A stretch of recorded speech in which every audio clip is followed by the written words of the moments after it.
สายหมู่วัดป่าเลไล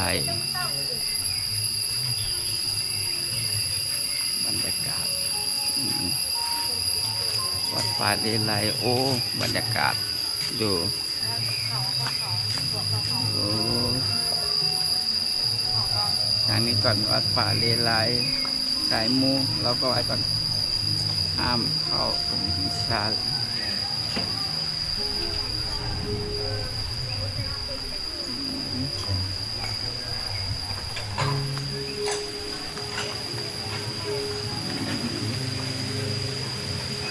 บ่ายเด้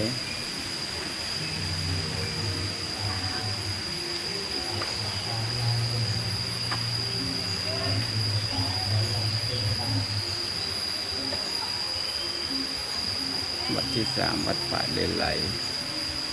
สปป.ลาว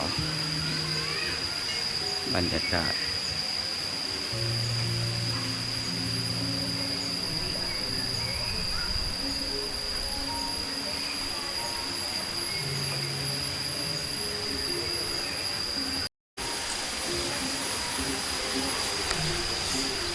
โอ้ร้อนองค์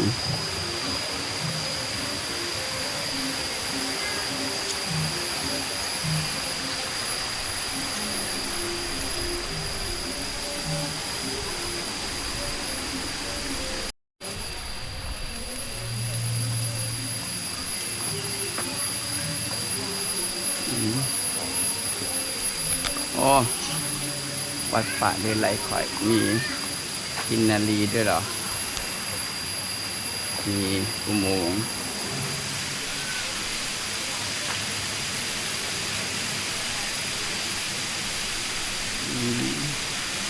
สาธุสาธุกินนารีบรรยากาศ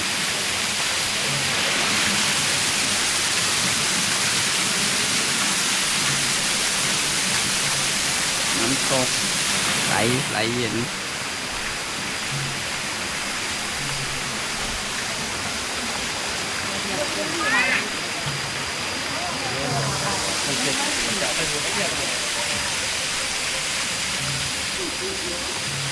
มีป่าหิมพานต์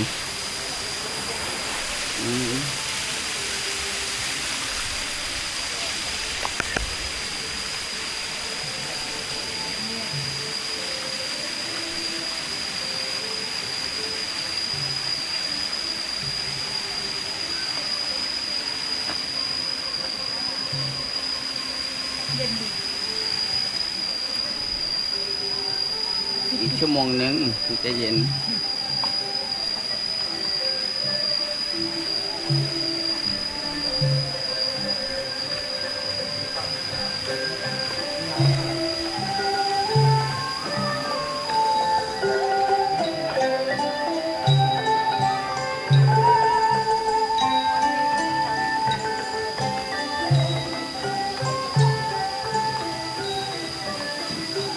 ทางไปพระเจ้าเสือยักษ์ใช่เลยกำลังสร้างโบสถ์ใหม่แล้วนะมีปล่อยน้ำพุก็เลยดูเย็นละอองไอ้น้ำ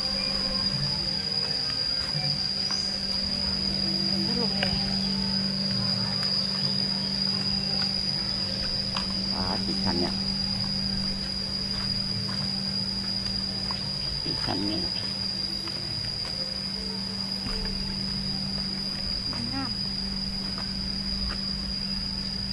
ชั้นเนี่ย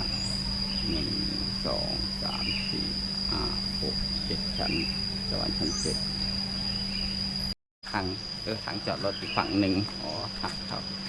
จอดรถอีกฝั่งหนึ่งหอระฆังว้าว7ชั้นสวรรค์ชั้น7ห้องน้ำพระสงฆ์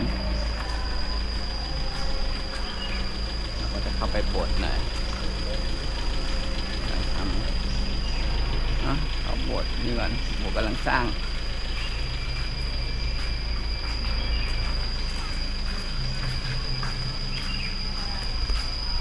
วัดป่าเลไลวัดป่าศรีวิไลหรอวัดป่า เลไล ศรี เด้ วิไลแล้วก็ วัดป่าเลไลมาสีวิไลเลยวัดป่าเลไลใช่ไหมนะ อันต่อด้วยศรีวิไล วัดป่าเลไลสีวิไลเหรอ วัดป่าเลไลศรีวิไล นั่นบ่ เอ้าไปอ่านสิคะ บ่พูดหรอก เป็นศรีวิไลนั่นไงคะ ไหน วัดป่าเลไลศรีวิไล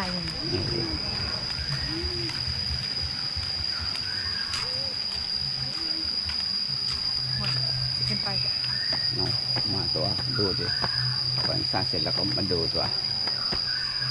บรรยากาศมีตัวเห็นนะครับกำลังสร้าง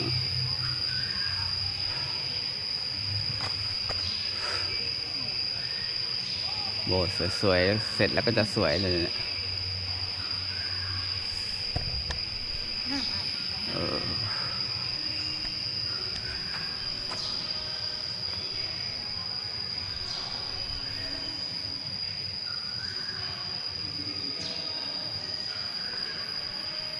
มาใกล้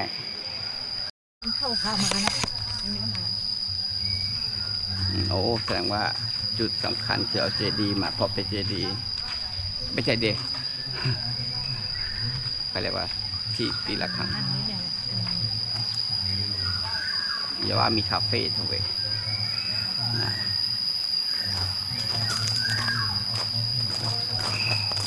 ตัวน้อยนั่น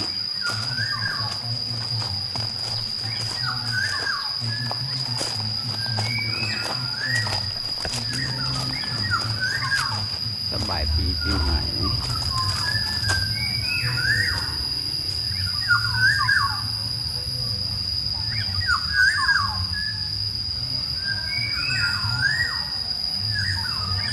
เอาถ่ายมาเดี๋ยวเอาป่าเดี๋ยวอะไร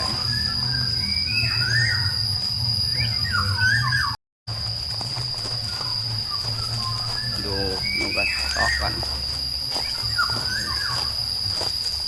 โอ้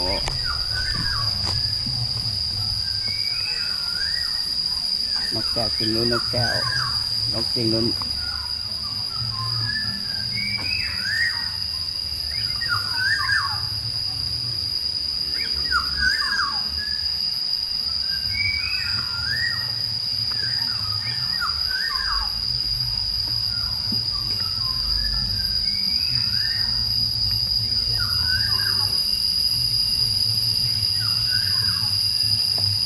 วงบาทนั้นหรือว่า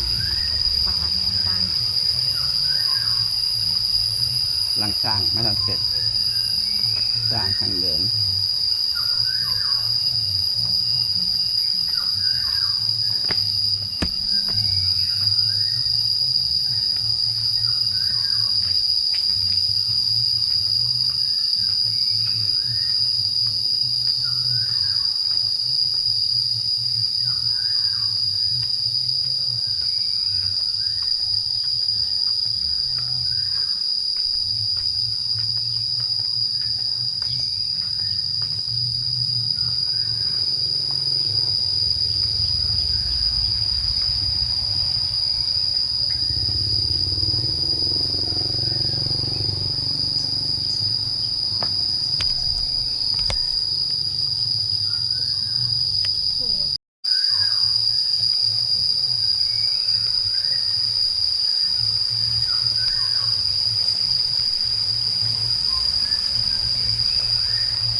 ตอนนี้เราดูป่าดงมะพร้าว